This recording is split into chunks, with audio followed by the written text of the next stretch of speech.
Hello everyone, welcome to another garden reading adventure. Let's get started with a word puzzle. Let's see if we can guess this word before I have all the letters written. I haven't seen this one before for a while. An S for star. This looks like a tooth. So this word ends with ST or ST. A map starts with an M.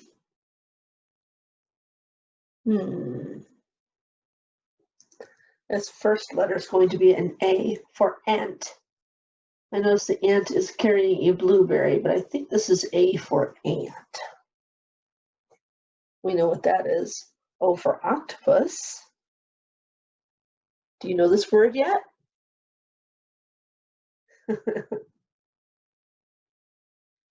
L for lock. The word is almost. We are almost finished with our garden adventure story times. There'll just be one more after this. But before the week is out, I really wanted to share one of my favorite stories with you.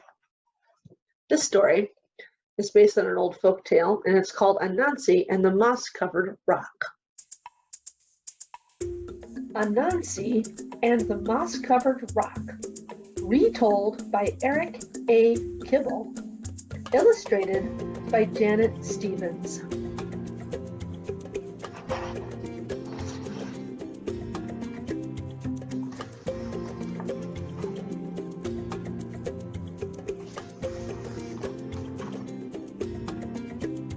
Once upon a time, Anansi the spider was walking through the forest when something caught his eye. It was a strange, moss-covered rock. "Oh, how interesting!" Anansi said. "Isn't this a strange, moss-covered rock?"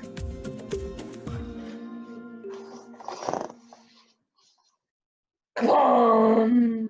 Everything went black. Down fell Anansi, senseless. An hour later, Anansi woke up. His head was spinning. He wondered what had happened. "I was walking along the path when something caught my eye. I stopped and said, 'Isn't this a strange moss-covered rock?'" Clum! Down fell Anansi again. But this time, when he woke up an hour later, he knew what was happening. "Aha!" said Anansi. "This is a magic rock, and whenever anyone comes along and says the magic words, 'Isn't this a strange?' down he goes. This is a good thing to know," said Anansi, "and I know just how to use it."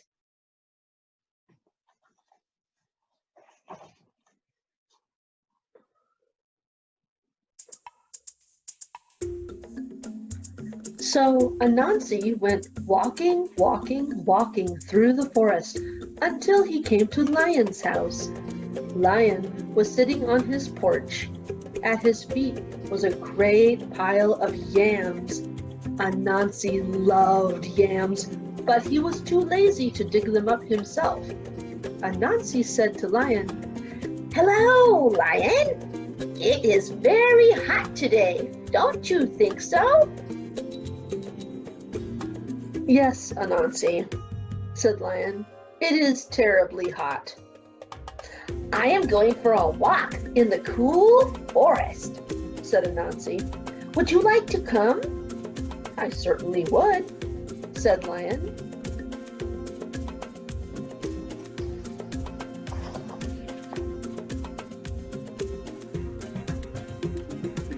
So Lion and Anansi went walking through the forest. After a while, Anansi led Lion to a certain place.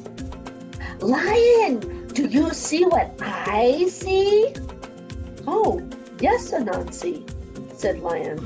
"Isn't this a strange moss-covered rock?" Kablam! Down fell Lion. Anansi ran back to Lion's house and made off with Lion's yams.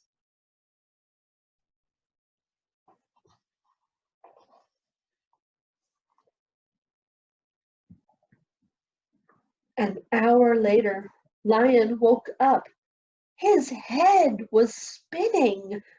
Anansi was nowhere in sight, and when he got home, he found that every single one of his yams was gone. Lion was very sad.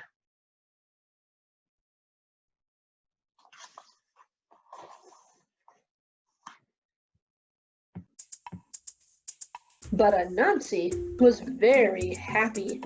He couldn't wait to play his trick again. Once more, Anansi went walking through the forest. This time he stopped at Elephant's house. Elephant was sitting on his porch. At Elephant's feet was a great pile of bananas. Anansi loved bananas, but he was too lazy to pick them himself. So he said to Elephant, "Hello, Elephant! Isn't it hot today?" "It is," Elephant agreed. "I am going for a walk in the cool forest," Anansi said. "Would you like to come?" "That sounds nice," said Elephant. "Thank you for inviting me, Anansi."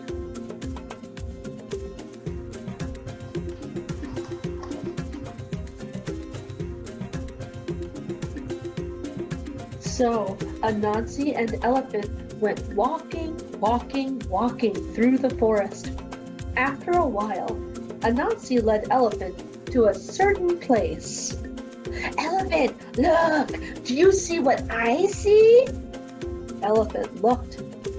"Yes, I do, Anansi. Isn't this a strange moss-covered rock?" Kaboom! Down fell Elephant. Anansi ran back to Elephant's house and made off with all the bananas.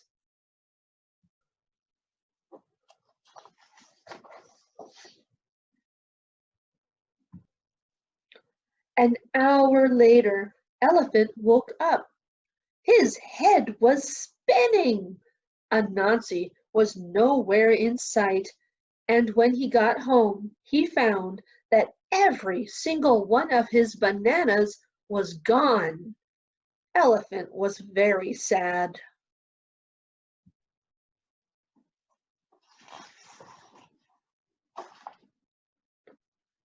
But Anansi was very happy. He couldn't wait to play his trick again. He played it on rhinoceros and hippopotamus. He played it on giraffe and zebra. He played it on every single animal in the forest.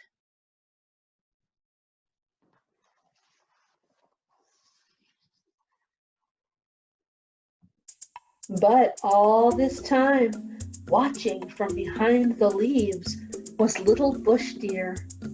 Little bush deer is small and shy and very hard to see. She watched Anansi play his wicked trick again and again on all the other animals. Little bush deer decided it was time for Anansi to learn a lesson. So little bush deer went deep into the forest to where the coconut trees grow.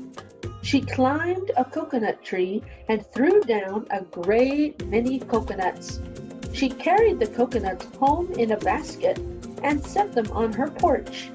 Then she sat down beside them to wait.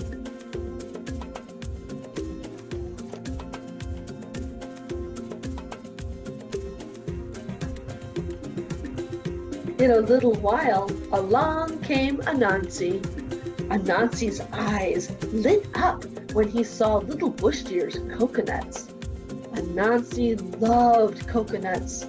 He loved to eat the tender white coconut meat, and drink the sweet coconut milk inside, but he was much too lazy to gather coconuts himself.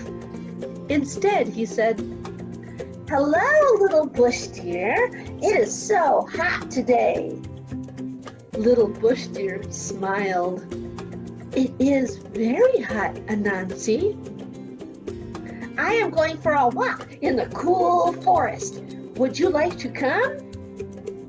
"Yes, I would," said little bush deer.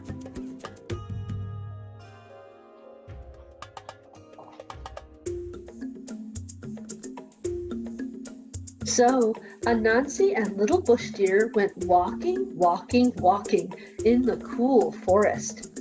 After a while, Anansi led little bush deer to a certain place. "Little bush deer, look over there. Do you see what I see?" Little bush deer knew all about Anansi's trick. She looked. "No, Anansi, I don't see anything." "You must see it. Look very carefully." Little bush deer looked. "No, I still don't see anything," she said. Anansi began to get angry. "You must see it. Look over here. Look right where I am pointing. Do you see it now?" "No, Anansi," said little bush deer. Anansi stamped his legs. "You see it. You just don't want to say it."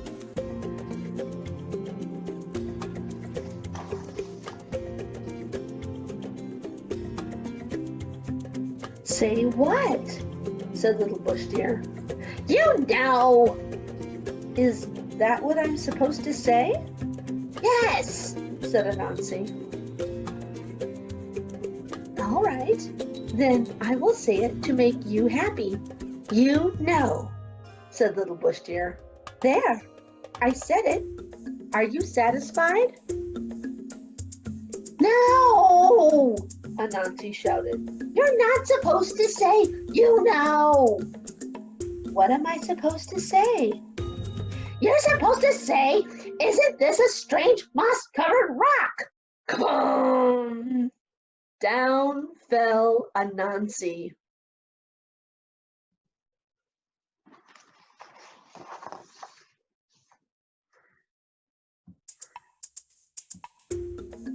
Little bush deer ran and got all the other animals. Together they went to Anansi's house and took back all the good things he had stolen from them.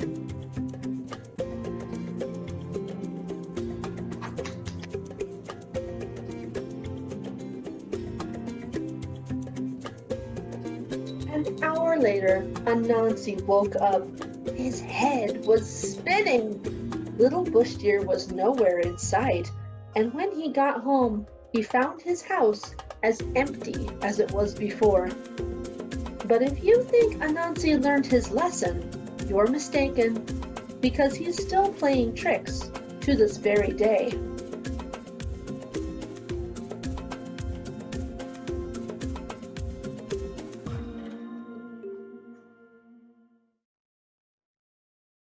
We've been reading about a lot of foods that come from plants, and there were a lot in that book. Reading that book left me hungry, and yesterday we read about making vegetable soup. So now I'm craving vegetable soup. Let's have a look at some fruits and vegetables that we eat. Okay, I've got a clean cutting board, clean hands, and a clean knife. It's very important to use a good sharp knife when you're preparing vegetables, so you'll need to get permission from an adult or have an adult show you how to use one of these safely when you're old enough. A garlic is a bulb.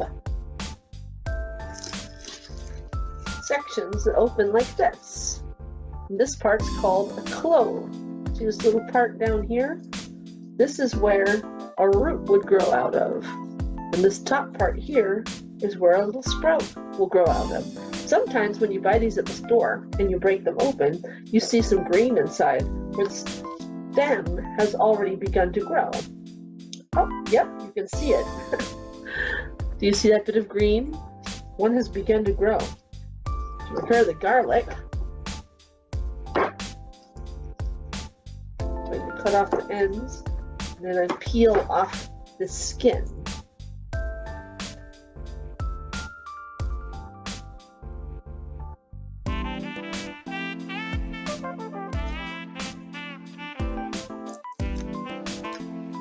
Okay, now we need to chop it up very, very finely. Let's move the skin out of the way. All right. You notice how I curl my fingers away from the knife?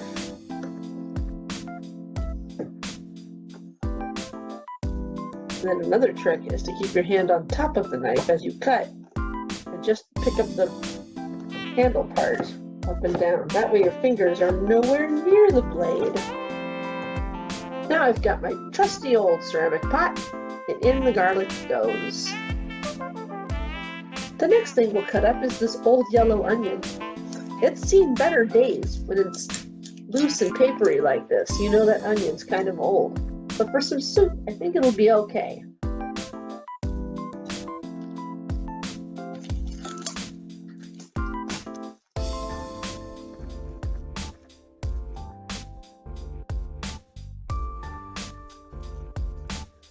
Look at the inside of the onion for a moment. Plants can grow from this part of the onion. Green shoots can grow out of the center part.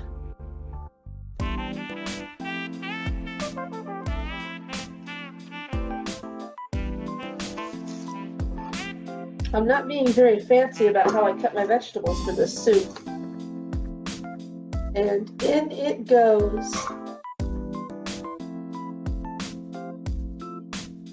Do you know what these are? Little brown cremini mushrooms. I've already wiped them clean with a wet paper towel. I'm just going to take the stems off.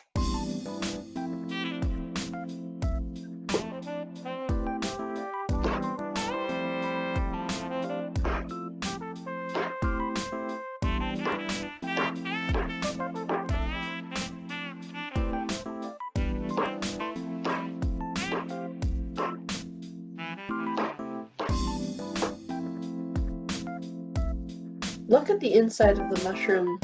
Mushrooms don't use seeds, they use something called spores. These little brown, feathery looking things inside. Ready to go in. In they go. Do you know what this is? This is ginger. Ginger is a root. So this part of the plant grows under the ground. I'm just going to use a little piece of it.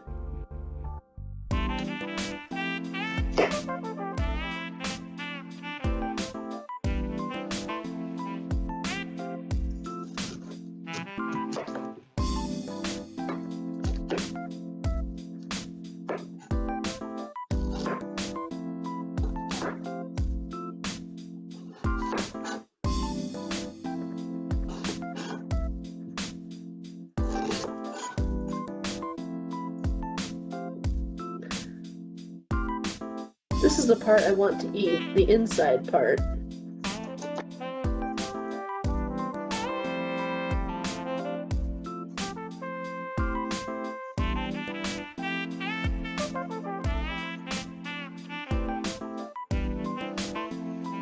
I love the way ginger smells when it's fresh. Ready for the pot. Here it goes in the pot. Our pot is collecting all kinds of good flavors. I think our soup could use a little color. These are baby carrots. Carrots are also roots that grow underneath the ground.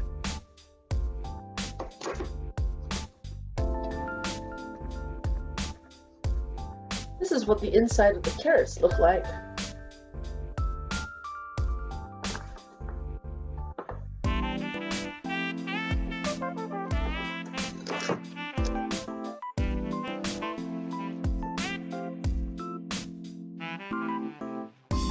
Ready for the pot.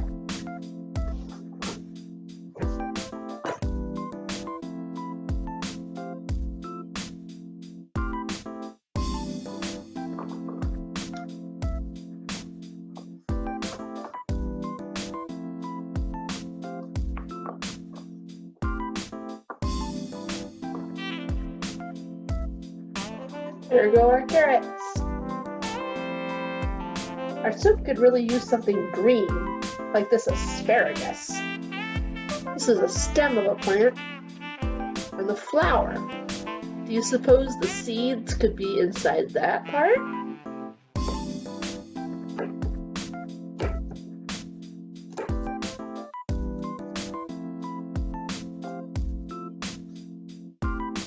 Now our soup is beginning to look more colorful. This next ingredient is in a can. Diced tomatoes. Have you ever seen a can opener that looks like this? Goes on top of the can like this.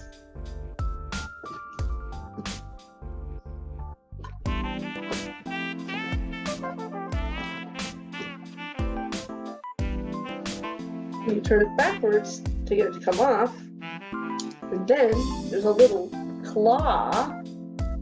You see that? That grabs the lid off. There's all our diced tomatoes in their own tomato juice.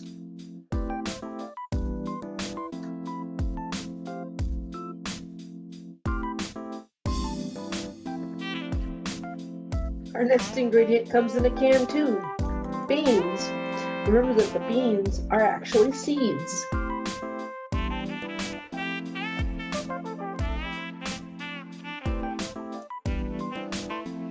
Do you know what this is? That's right, it's a lemon. It's a citrus fruit, and the seeds are inside.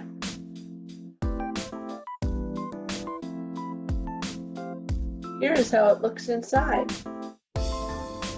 Can you see the seeds? To add lemon juice to our soup, I'm going to use this lemon squeezer.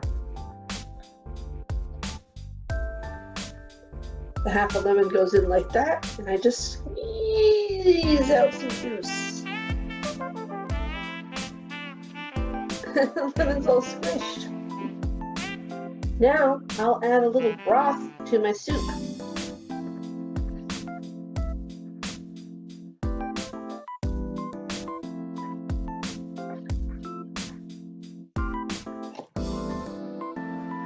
That looks like a good amount. There's our soup bubbling away on the stove. My soup has to cook for a little while. While it's cooking, let's read another story.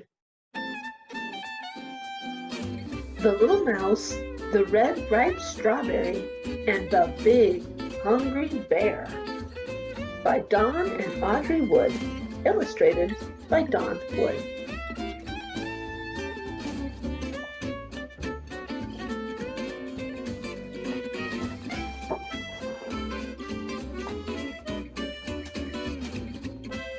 Hello, little mouse.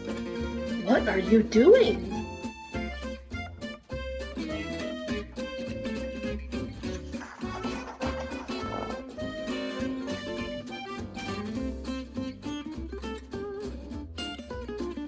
Oh, I see. Are you going to pick that red, ripe strawberry?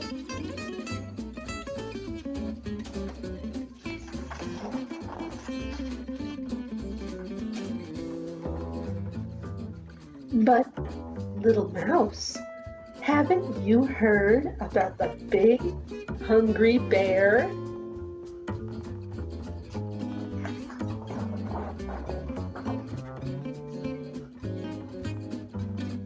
Oh, how that bear loves red, ripe strawberries.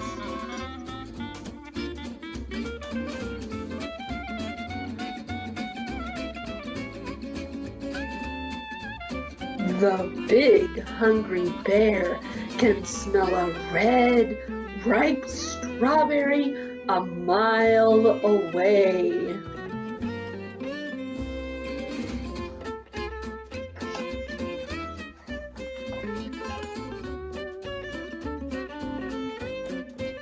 Especially one that has just been picked.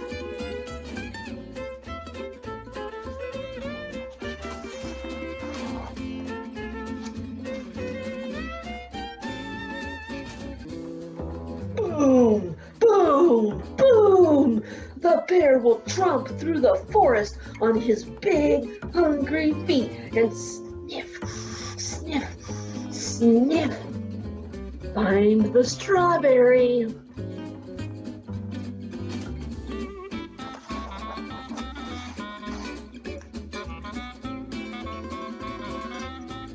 No matter where it is hidden.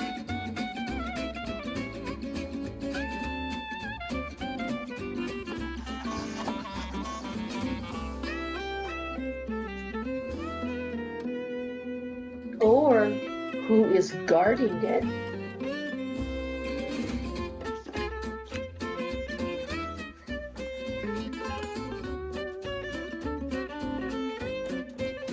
Or how it is disguised.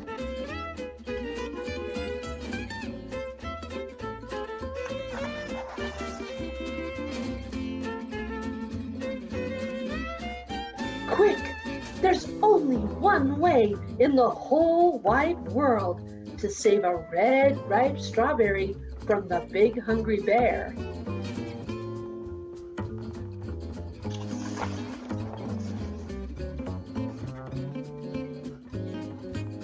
Cut it in two.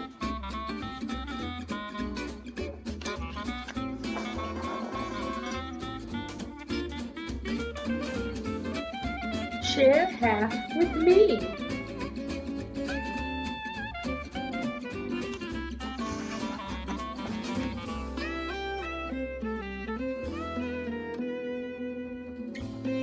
And we'll both eat it all up. Yum!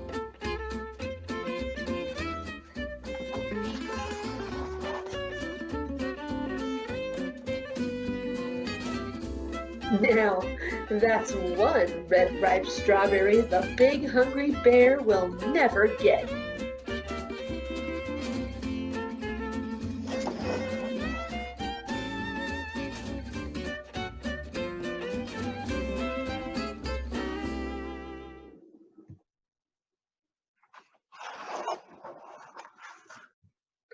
Now I'm really hungry.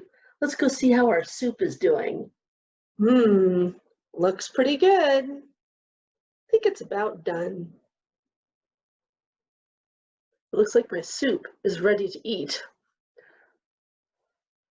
It's very hot when it comes out of the pot, so you have to blow on it. Well, I've got some carrot, some asparagus, some mushroom, some tomato, some onion, and even a bean in one bite.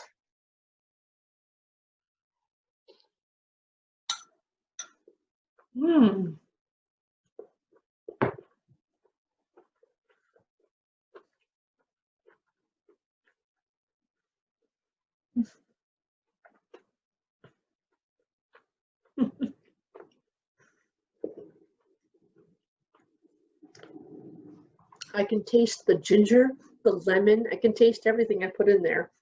Vegetable soup is really delicious. You'll have to try to make some with whatever you have in your crisper. See you soon for another garden adventure.